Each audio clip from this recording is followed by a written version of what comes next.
दोस्तों, आज के वीडियो में आपको मैं जानकारी दे रहा हूँ आयुर्वेद की एक बहुत गुणकारी औषधि पुष्प धनवा रस के बारे में। बात करें यदि इस मेडिसिन की कुछ मुख्य प्रॉपर्टीज़ की, तो यह काम आती है स्त्री और पुरुष के यौन संबंधी विकारों में।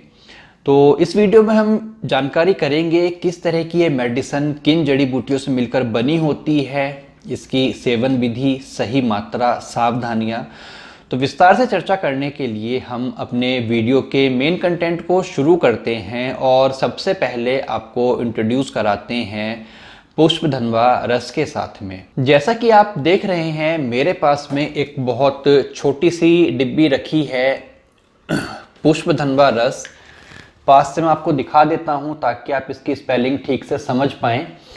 तो वैसे तो बहुत सारी कंपनियों की यह मार्केट में आती है, लेकिन मेरे पास में यह धूत पापेश्वर की पुष्प धनवा रस है। इसके अलावा आप बैद्यनाथ की और अथर्व की, ज्वाला आदि फार्मेसीज की आपको मार्केट में यह मिल जाती है।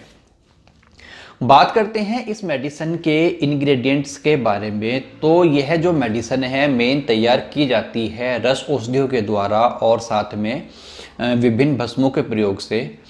रस सिंदूर, अभ्रक भस्म, वंग भस्म, लोह भस्म, नाग भस्म, ये 5 इंग्रेडिएंट इसमें मुख्य रूप से मिलाए जाते हैं। समान मात्रा में इनको लिया जाता है और इन सबको भावना दी जाती है। एक एक भावना धतूरे के रस की, भांग के रस की, मुलैठी के रस की, सेमल मूसली के रस की एक भावना, और सबसे लास्ट में इसमें जो पान होता है, पान के पत्ते का रस निकाल करके उसकी एक भावना दी जाती है। और एक एक रत्ती अर्थात 125 mg की टैबलेट्स बना करके इसको तैयार किया जाता है, तब इसका नाम होता है पुष्प धनवा रस।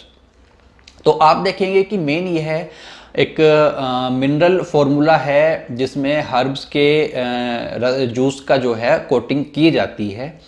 बात करते हैं इस मेडिसिन की कुछ प्रॉपर्टीज़ के बारे में। तो यह मेडिसिन का जो नाम है वो इसके फायदों को इंडिकेट करता है। पुष्प का अर्थ होता है पुंसवन शक्ति को बढ़ाने से रिलेटेड इसको अर्थ यहाँ पे लिया जा सकता है। जैसे कि पुरुषों का पुष्प होता है उसका वीर्य, स्पर्म, और स्त्रियों के पुष्प होते हैं उससे गर्भाशय में बनने वाले बीजाणु, अंडाणु इत्यादि। तो यह इन दोनों ही चीज़ों के लिए बहुत एक अल्टीमेट मेडिसिन होती है। इनमें कोई विकार पैदा होते हैं, जैसे कि जिन लोगों को स्पर्म बहुत ज़्यादा पतला हो जाता है, उनकी टाइमिंग कम हो जाती है, प्रीमैच्योर इजैकुलेशन की समस्या उनकी रहती है, तो उनमें यह फ़ायदा करती है। चूँकि इसमें भांग के रस की और धतूरे के रस की भावना दी जाती है, पान के पत्ते की भावना इसमें दी जाती है। उसी तरह से बहुत ज़्यादा एक्टिव रहने में, रति क्रिया में, तो उसके कारण भी पुरुषों में धीरे धीरे कमजोरी आने लगती है। वीर्य उनका जो है काफ़ी ख़राब हो जाता है। तो वीर्य को पुष्ट करके यह मेडिसिन दोबारा से एक नवयुवक शक्ति का संचार पुरुषों के अंदर में करती है। इसके अलावा जो लोग रति के लिए बहुत ज़्यादा इच्छुक होते हैं लेकिन पार्टनर ना मिल पाने के कारण डिप्रेशन में चले जाते हैं, उनको लगातार पूरे शरीर में अंगमर्द रहने लगता है, उन्माद की सी एक अवस्था पैदा हो जाती है, तो उस कंडीशन में भी इस पुष्प धनवा रस का सेवन करने से शांति मिलती है और काफ़ी रिलैक्स्ड वो अपने आप को फील करते हैं। तो इस तरीके से पुरुषों के वीर्य शोधन के लिए भी, वीर्य के विकारों के लिए भी यह पुष्प धनवा रस यूज़ किया जाता है। उसके बाद में बात आती है स्त्री के रोगों के लिए। तो महिलाओं का जो रोग होते हैं, एक लॉस ऑफ लिबिडो की कंडीशन होती है, सेक्सुअल डिज़ायर उनकी कम होती है, तो उस कंडीशन में इस पुष्प धनवा रस को स्त्री और पुरुष दोनों ही सेवन कर सकते हैं। उसके बाद में इस पुष्प धनवा रस का यूज़ रहता है कि जिनको उत्तम क्वालिटी के एग्स नहीं बन पाते हैं, लेडीज़ को एक इनफर्टिलिटी की कंडीशन उसके कारण क्रिएट होती है, तो उस कंडीशन को दूर करने के लिए, रोग का नाश करने के लिए भी यह पुष्प धनवा रस जो है यूज़ किया जाता है। उसके अलावा प्राइवेट पार्ट्स में से चिपचिपा गंदा पानी, बदबूदार शराब होना, ऐसी अवस्था में भी इस पुष्प धनवा रस का यूज़ किया जा सकता है। कुल मिलाकर के बॉडी की एक ओज शक्ति को बढ़ाने वाला, वाइटलिटी को बढ़ाने वाला, एक स्टेमिना स्ट्रेंथ को बढ़ाने वाली औषधि यह पुष्पधनवा रस होती है। और इसकी जो सेवन की मात्रा होती है वो एक एक गोली सुबह शाम अर्थात एक एक रत्ती पुष्पधनवा रस दिन में 2 बार सेवन करना चाहिए, सुबह के टाइम पे और रात के टाइम पे।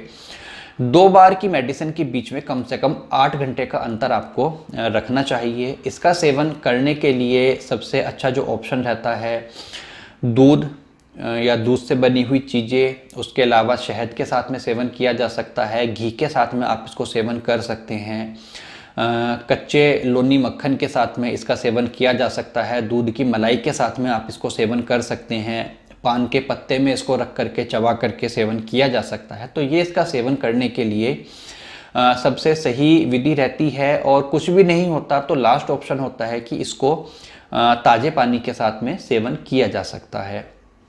बात करते हैं इस मेडिसिन के सेवन काल में कुछ सावधानियों के बारे में। तो आपको यह ध्यान रखना है, पहली सावधानी, कि आप किसी अच्छी कंपनी का ही पुष्पधनवा रस मार्केट से लें, चूँकि इसमें भस्मों का प्रयोग किया गया है और उत्तम क्वालिटी से बनी हुई भस्म से निर्मित पुष्पधनवा रस ही उत्तम क्वालिटी का बन सकता है। तो ज़रूरी होता है कि अच्छी कंपनी का आपको लेना है, जैसे कि बैद्यनाथ आप ले सकते हैं, धूत पापेश्वर आप ले सकते हैं, एक वेल नोन कंपनी का आपको लेना है। दूसरा प्रिकॉशन आपको यह रखना है कि इसकी आपको ओवरडोजिंग नहीं करनी है, क्योंकि यह मेडिसिन अल्प मात्रा में 125 mg की मात्रा में दिन में 2 बार लेने पर ही अपना संपूर्ण प्रभाव दिखाती है। ज़्यादा मात्रा में इसको लेना कॉन्ट्राइंडिकेटेड रहता है। तीसरी सावधानी आपको यह रखनी है इसके सेवन काल में कि संपूर्ण सात्विक भोजन आपको सेवन करना है। बहुत ज़्यादा मिर्च मसालेदार सेवन, बहुत ज़्यादा खटाई वाली चीज़ों का सेवन, एल्कोहल का सेवन, किसी भी तरह के नशे तंबाकू का सेवन आपको इस मेडिसिन को लेने के टाइम पे दौरान में नहीं आपको करना चाहिए। और फोर्थ और सबसे इम्पोर्टेंट जो सावधानी आपको रखनी है वो यह रखनी है कि इस मेडिसिन को सेवन करने से पहले आप अपने आयुर्वेदिक वैद्य से एक बार परामर्श जरूर कर लीजिए। उनके रिटन प्रिस्क्रिप्शन पर ही आपको इस मेडिसिन का सेवन करना चाहिए। आपके रोग, आपके लक्षणों के आधार पर वो इसकी सही मात्रा और सही ड्यूरेशन का जो है निर्धारण करके आपको बता पाएंगे। लास्ट में हम बात करते हैं इस मेडिसिन की प्राइसिंग के बारे में। जैसा कि मैंने आपको बताया कि छोटी सी डिब्बी मेरे पास में है, 25 टैबलेट की है पैकिंग आती है धूत पापेश्वर कंपनी की। ज़्यादा टैबलेट वाली पैकिंग भी आती है। तो फिलहाल 25 टैबलेट की इस पैकिंग की जो कीमत है 75 रुपीज़ होती है, अर्थात एक टैबलेट 3 रुपये की पड़ती है 125 mg की। तो इस तरीके से देखा जाए तो कुल मिलाकर के 6 रुपये पर डे की थेरेपी यह होती है। और आपको अपने आसपास किसी भी आयुर्वेदिक मेडिकल स्टोर पर अथवा नॉर्मल मेडिकल स्टोर पर यह मिल जाती है। और आप इसको ऑनलाइन भी परचेज़ कर सकते हैं। ऑनलाइन परचेजिंग का लिंक मैं आपको वीडियो के डिस्क्रिप्शन में दे दूंगा। और बच्चों को यह सेवन नहीं करानी है, नॉर्मल एडल्ट इंसान को ही इसका सेवन करना चाहिए। तो फ्रेंड्स, यह कुछ बेसिक जानकारी रही इस पुष्पधनवा रस के बारे में। इस मेडिसिन से जुड़े हुए आपके कुछ सवाल आपके मन में आ रहे हों तो आप कमेंट करके मुझसे पूछ सकते हैं। वीडियो में दी गई जानकारी आपको अच्छी लगी हो तो आप वीडियो पर एक लाइक कर सकते हैं। सबसे लास्ट में आपसे मैं रिक्वेस्ट करना चाहूँगा कि हमारा यह चैनल प्रकाशित आयुर्वेद मेरठ, इसको आप सब्सक्राइब कर लीजिए, साथ में लगा घंटी का बटन आप दबा लीजिए, जिससे कि हमारे आने वाली वीडियोस के नोटिफिकेशन आपके पास में लगातार पहुंचते रह सकें। बहुत जल्दी ही मैं एक और नई वीडियो में किसी नए टॉपिक पर बात करते हुए आपसे मुलाकात करूंगा। तब तक आप अपना ध्यान रखिए, सुरक्षित रहिए। धन्यवाद दोस्तों, नमस्कार।